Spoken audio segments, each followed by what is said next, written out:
Anyone who visits Egypt is likely to come face to face with perhaps the greatest pharaoh who ever lived, Ramses II.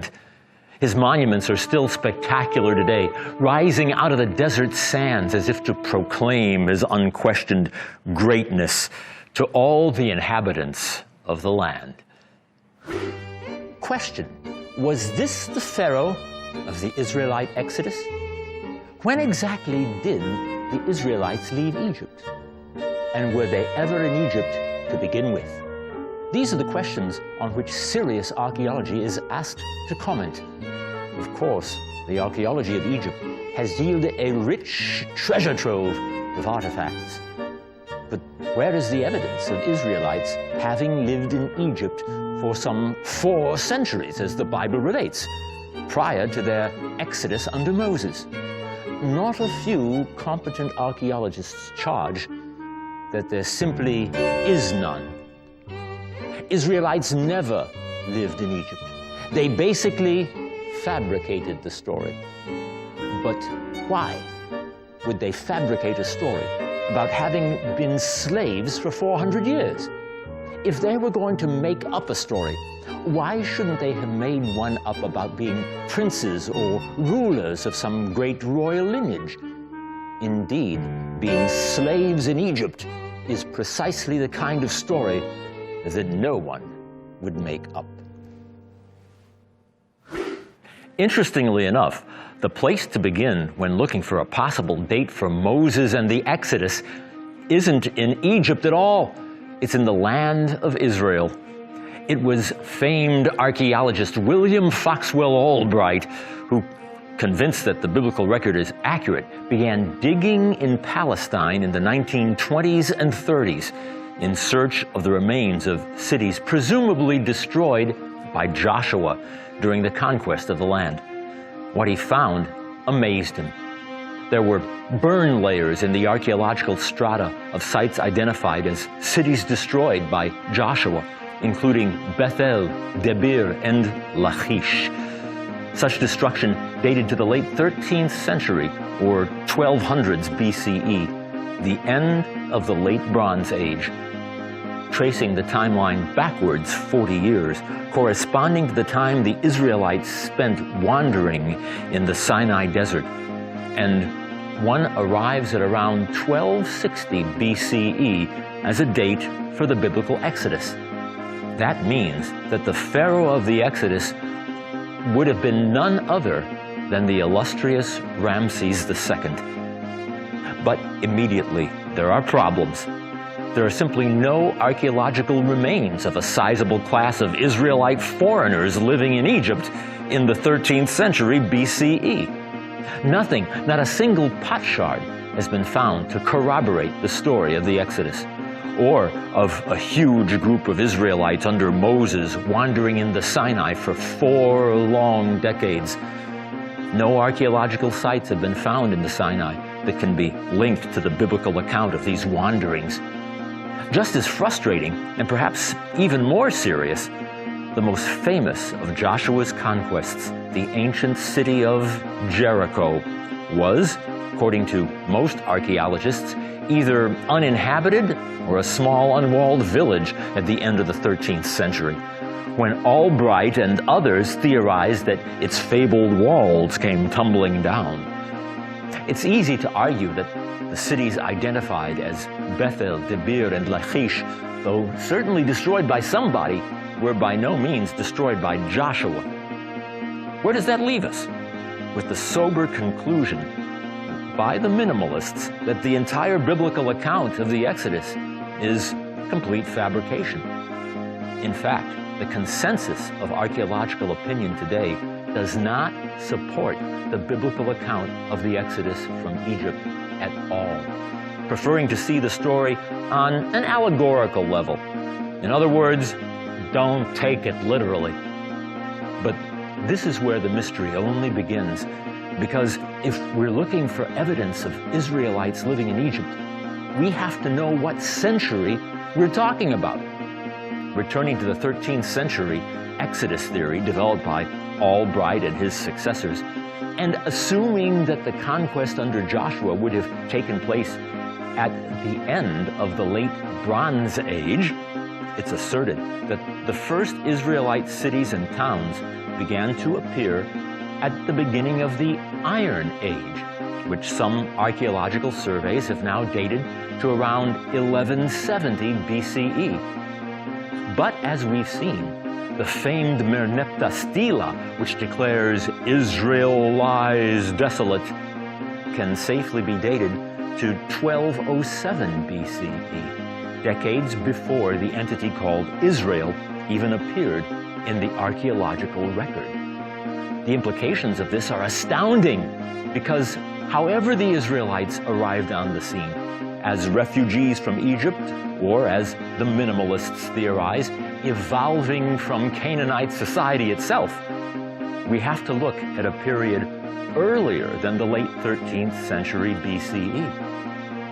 And if we followed the actual biblical timeline that dates the Exodus to 480 years before the foundations of Solomon's temple in 966 BCE, we come up with the date of 1446 BCE for the Great Departure from Egypt. When it comes to the supposed lack of solid archaeology confirming Joshua's conquest of Canaan, bear in mind, ancient cities appear in the archaeological strata as layer cakes, with multiple cities having been built atop the ruins of earlier ones. As Albright explained, throughout the history of a city, newer occupation levels are built on top of older ones. That is, earlier occupation levels are lower, with more recent levels closer to the surface. For example, a city may have existed at a particular spot in the 12th century BC until it was burned down by an enemy. Rebuilding could have occurred at some later time at the site, only for it to have been destroyed again. For example, the presence of clearly identified burn layers at Tel Bet Mirsim have helped archaeologists to distinguish the various strata of that site. Now consider the fact that there is indeed archaeological evidence of the fall of Canaan's fortified cities at the end of the Middle Bronze Age, traditionally dated to between 1550 and 1500 BCE, but easily revised to about a century later, in the late 1400s BCE, the traditional biblical dating for the invasion of Canaan. Bottom line, it's quite possible to argue that the incoming destroyers were none other than the Israelites under their illustrious commander, Joshua. This is certainly a minority opinion, but it's a responsible one, and we shouldn't ignore it. Indeed, there's a growing body of evidence that does match the Bible's version of history. And for all the claims that the archaeology is lacking to corroborate the presence of Israelites in Egypt, we have serious evidence of a group of foreigners of Asiatic extraction living in the heart of Egypt's Delta region. We start with the excavation of the archaeological site in the Nile Delta, the biblical land of Goshen, known as Tel El-Daba, the ancient Egyptian name of which was Roati. The site betrays signs of the presence of Asiatics, that is to say, Semites, living there as early as the 19th century or 1800s BCE. That just so happens to be the same time frame in which Joseph was said to have come down to Egypt along with his family. Joseph, of course, had been sold into slavery by his jealous brothers, only to rise to great power in Egypt. In one of the greatest stories of world literature, the brothers ultimately come down to Egypt themselves in search of food during a famine. There, they confront the brother they had betrayed many years before. In a moment of sublime reconciliation, Joseph declares to them, "Maharu va'alu el avi, va'amartem elav, ko amar bincha Yosef, samani Elohim, la'adon lechol Mitzrayim, rada elai, al ta'amod, v'yashavta ba'eretz Goshen. והיית קרוב אליי, אתה ובניך ובני בניך וצונך ובקרך וכל אשר לך, וקלקלתי אותך שם, כי עוד 5 שנים רעב, פן תברש אתה וביתך וכל אשר לך." Excavations at Roati have revealed the remains of rectangular huts made of sand bricks in which the residents lived. A house of distinctly Semitic style characteristic of northern Syria was also discovered at the site, dating to Egypt's 12th dynasty, specifically the reign of Sesostris III. It is the sort of house that the biblical patriarch Jacob might have lived in after he came down to Egypt at the behest of Joseph. Later on, during the 13th dynasty, there are archaeological remains of an Egyptian palace, apparently the home of an official of some kind. However, its owner seems not to have been Egyptian at all. Interestingly enough, the portico of the structure was supported by 12 pillars. Might they somehow be a reference to Jacob's 12 sons? It has in fact been suggested that the villa and the surrounding semicircle of 2-room houses are nothing less than the homes of the biblical patriarch Joseph and his brothers. In the same immediate area, we find an ancient cemetery with 12 graves and artifacts linking the tombs to the houses. One of the tombs was quite substantial and of pyramidal shape, notwithstanding that only pharaohs and queens were ever buried in pyramid tombs in Egypt. Within it were found the remains of a large statue with a mushroom-shaped hairstyle, identifying him as an Asiatic. And over his right shoulder, a throw stick, the Egyptian hieroglyph for a foreigner. Interestingly enough, while most ancient Egyptian tombs contain at least some bone fragments, none were found here. A coincidence perhaps, but the biblical text does record Joseph's command that his bones be brought out of Egypt and into the land of promise. Anochi met, Elohim poked yifkod etchem, והעלה אתכם מן הארץ הזאת, אל הארץ אשר נשבע לאברהם, ליצחק וליעקב. פקוד יפקוד אלוהים אתכם, והעליתם את עצמותי מזה. The children of Israel remembered their oath, and when they left Egypt during the Exodus, Moses took Joseph's bones with him. The bones were buried at Shechem, which is today's West Bank city of Nablus. In the year 2000, the tomb, considered a Jewish holy site, was looted and razed by Palestinian rioters. Our minimalist friends are quick to assert that such evidence as the palace and statue at Rawati is hardly a smoking gun. This could have been anybody, and it may well have been. We know that there were Asiatics living in this area, and finding the tomb of a wealthy chap should surprise no one. Does the biblical narrative describe Joseph as having a mushroom-shaped hairstyle? Hardly.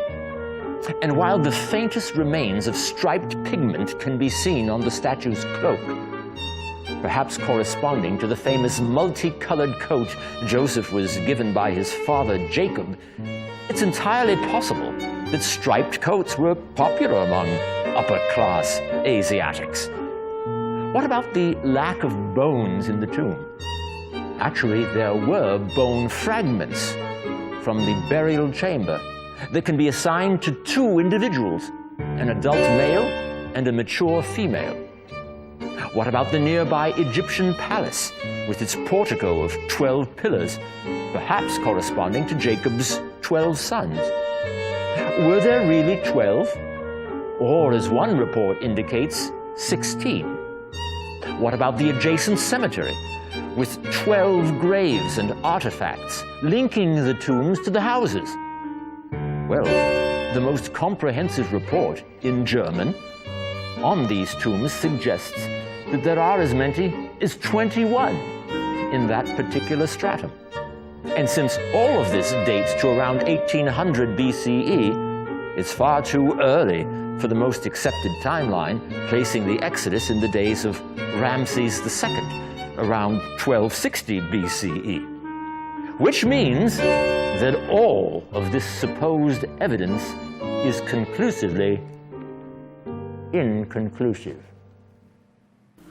Also, during the 1800s BCE, during Egypt's 12th dynasty, a canal was constructed, diverting some of the waters of the Nile to Lake Fayum, to the south and west of the Delta region.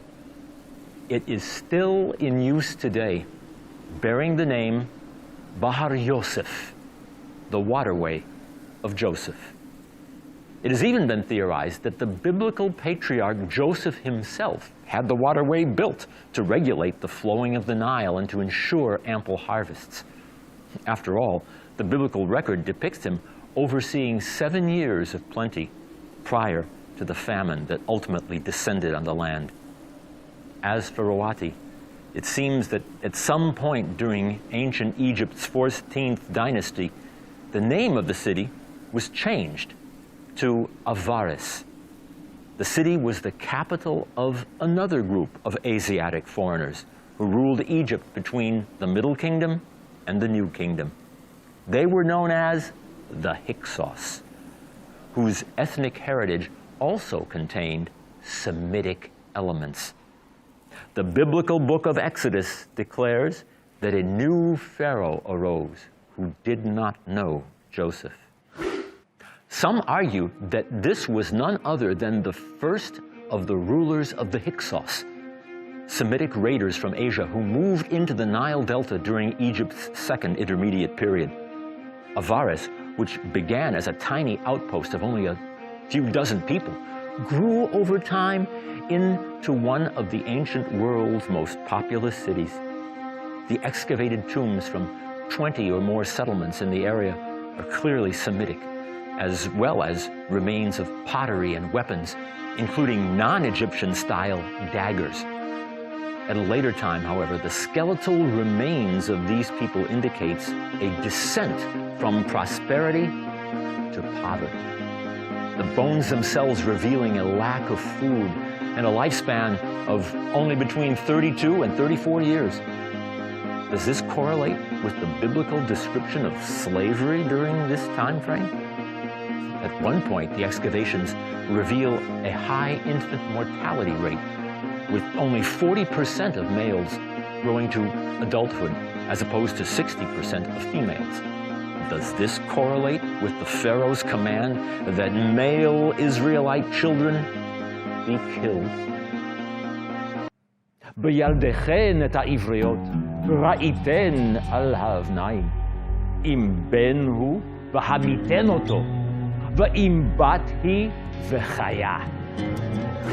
There is even a papyrus from Egypt's late Middle Kingdom, the 13th dynasty, bearing distinctly Semitic names of domestic servants, including Menachem, Issachar, Asher, Shifra, the name of one of the Hebrew midwives recounted by the book of Exodus.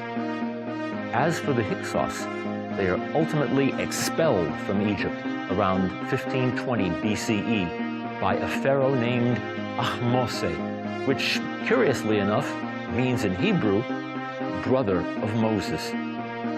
Some have even tried to link him with the date of the Exodus, though his time frame is too early even for the strict biblical chronology. With the 18th dynasty, Egypt's new kingdom arises, which will see the construction of a series of magnificent tombs in the famous Valley of the Kings. The biblical account brings us exactly to the new kingdom for the date of the Exodus, specifically to the reign of Pharaoh Amenhotep II. Archaeology shows that the city of Avaris was in fact abandoned at this time, an event that may well represent the Exodus. Evidence from inscriptions even attest to a crisis in the 9th year of Amenhotep's reign, at which time he decreed the destruction of the images of all the gods, even including Amun-Re. The Exodus, after all, was the singular event in which Egypt's gods were rendered impotent. In any case, the identification of the Exodus with Pharaoh Ramses II remains appealing, especially for those archaeologists who see the invasion of Joshua as the cause of the destruction of various Canaanite cities, especially the fiery devastation of Hatzor. As for the route of the Exodus itself, most are in agreement that it must have crossed the so-called Sea of Reeds, called in Hebrew Yam Suf, a fairly shallow and marshy body of water to the north of the actual Red Sea. But not a single archaeological location in the Sinai Desert has ever been identified as a campsite of the Israelites during their 40-year period of wandering, except for the city of Kadesh Barnea, which some have even tried to link with Mount Sinai. Kadesh, by the way, is linked to the Hebrew word kadosh, which means holy. And the traditional location of Mount Sinai, where a monastery has existed for many centuries, has nothing to identify it beyond the fact that it's an imposing mountain in the south end of the peninsula. Where does all this leave us? To be sure, a good deal of skepticism is the scholarly rule of thumb when it comes to the strict biblical chronology of events, and even the events themselves. In fact, a number of alternate theories describing the origin of Israel have arisen, completely discounting any sort of exodus from Egypt. Bottom line, the biblical account amounts to a literary minefield in which nothing can be said that isn't debated, reconsidered, and often completely refuted. So gird up your scholarly loins. The battle is only beginning.